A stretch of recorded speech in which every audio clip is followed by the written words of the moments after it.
When I was a kid, I was always told to run away from conflict. If tension arose, I was told to avoid it, go the other way, go around it. And I learned a lesson super young, and I was forced into it. And I remember it to this day. I was in second grade, of all grades. I had barely started martial arts. I think I was maybe half a year in. Remember, I was like a little guy. And I I get sent over to pick up something from the main office. And I'm going and walking there. And remember, this is a different time period, right? Growing up in the 80s as a little guy. And I'm going up there, and this other kid in my class, right, starts calling me names and starts just being a kid like you normally are.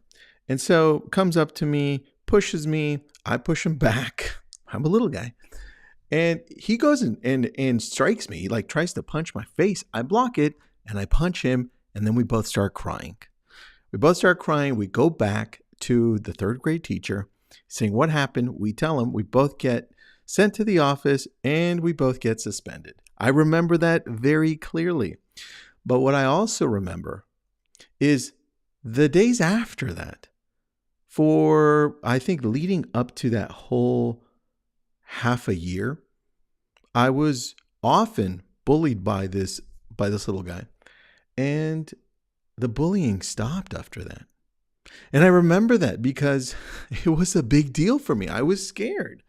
And he would always, I know this is very generic, but he would ask for my lunch ticket. I had a ticket for lunch. And I would have to go and avoid him until I was forced to get in front of it. And now that I'm older, I realize what an amazing lesson. What an amazing lesson for somebody so young to keep on remembering this. Because I think of, wow, I've been reading all of these different books. I've lived all of these different experiences with executives, with companies, with amazing people. And the one thing that stands out is that saying, similar saying to this at least, by Marcus Aurelius, something along the lines of the obstacle is the way. The obstacle is always the way. It's a Ryan Holiday book, right? But the idea is, listen, you see that mountain? That's big. Guess what? That's the way you're supposed to go. And sometimes we avoid all of this conflict because we're like, maybe it's not worth it. Maybe we should just ignore it. But we shouldn't even talk to this person. We should just go around it. Like we don't want to disturb what we have here. That is the wrong answer most of the time. I want you to start embracing conflict. I want you to start embracing harder conversations, because the faster you get to it, the faster you grow. I mean, look at I take notes, right? This is like me winding down every day. This is me talking to myself, and if you're joining this, welcome. I've got notes for today. I put at the top, I put conflict is good. And in big blue letters towards the bottom, I put don't run away from tension. Embrace it. And throughout the day today, I had, every day I've got a little conflict here or there. Today I had a little bit more. And in one of these conflicts that we had somebody, check this out, this is nuts. We had somebody purposefully block some of our accounts where we charge people, where we collect the funds. And I'm like, man, the good thing is I didn't even flinch. I'm like, unbelievable. All right, let's figure this out. Let's get on the phone. Let's shoot emails. Let's get going. Let's talk to the person and figure out what the hell just happened.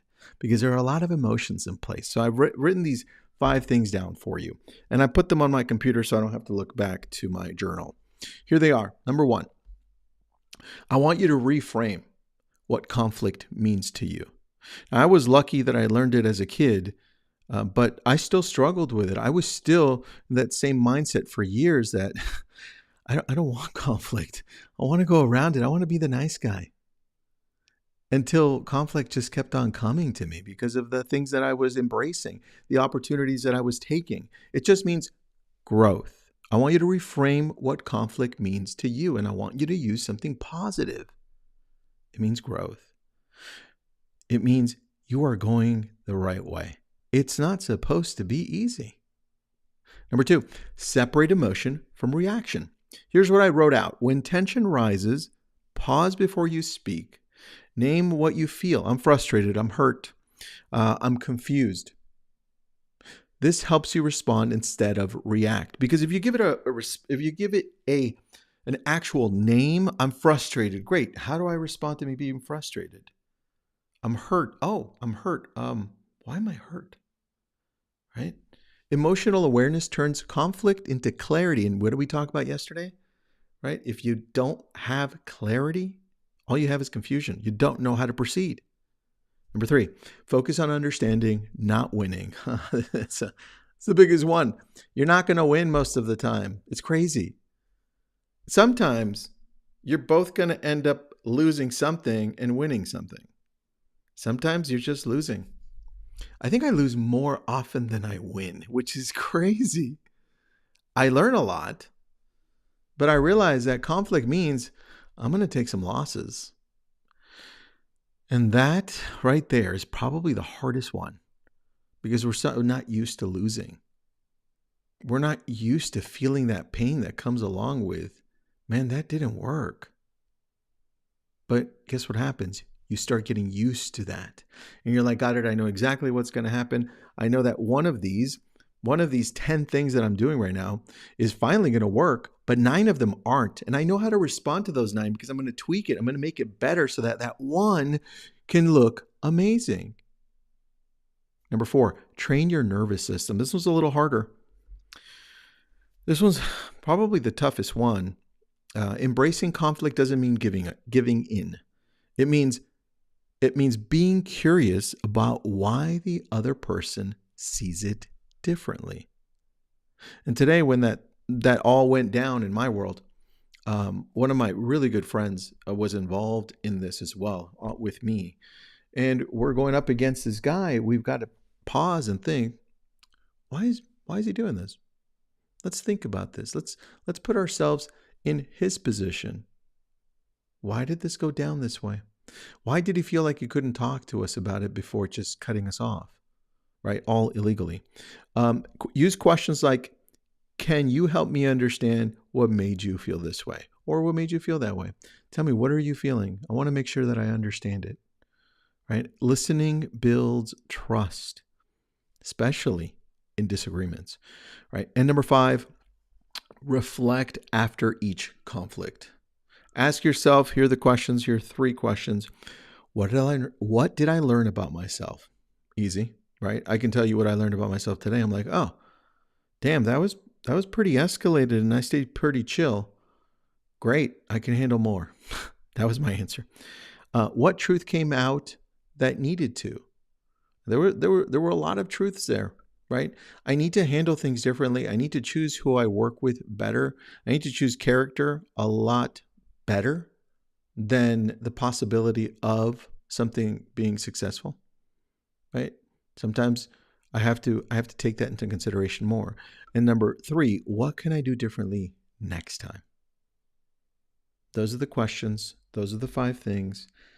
I suggest that you write things down for yourself so that you can get to know yourself better. It gives you the ability to reflect deeply, because the next thing I do is I take a picture of this and then I say, hey, ChatGPT, what am I missing? What can I do better? What can you see that I can't see? Which is crazy. Anyway, that's it for tonight. Thank you so much. Have an awesome night.